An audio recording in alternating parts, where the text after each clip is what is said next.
Magandang araw. Dito na naman tayo sa kusina ngayon. Magluluto tayo ngayon ng ginataang tulingan na may malunggay. Yan. Medyo nakabili tayo ng malunggay na mura-mura. So, ilagay na natin yung mga sangkap.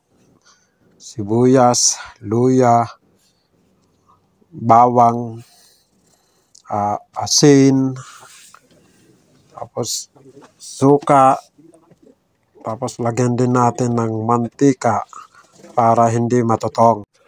Habang linuluto muna sa paksiw ang tulingan, ating himay-himayin ang malunggay. Malunggay na walang kasing sigla sa buhay. Tapos gumamit tayo ng coconut powder, yung ready to use. Pakulo lang tayo ng konting minuto na tubig, tapos ilagay natin sa powder. Sabay halo-haloin natin hanggang matuna o sa mainit na tubig. Luto na sa paksiw ang tulingan at nagmamantika. Kaya kailangan na natin ilagay ang coconut juice o gata. Yun. Huwag nakakatakam na tingnan kahit hilaw pa ang sabaw. Ako sa tuwing nagluluto, gusto ko lagi maraming sabaw.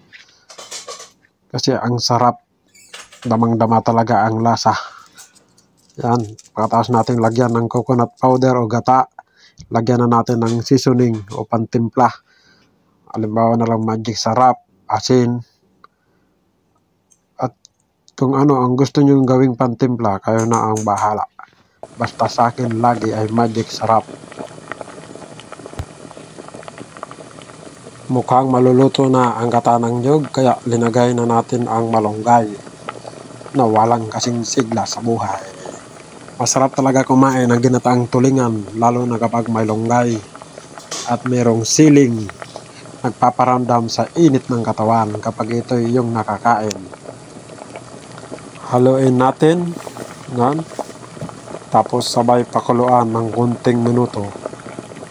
Napakasarap na naman ito. Sigurado 1 kilong bigas na sinaing ang mauubos naman. Luto na. Timplahan natin kung okay na ba yung lasa at kung papasa sa iba. So, ayan. Tikiman ng konti. Pangalawa, wala pa rin. Sa pangtikim. Pangatlo, okay na daw. Pwede na. Luto na ang ginataang tulingan na may malunggay.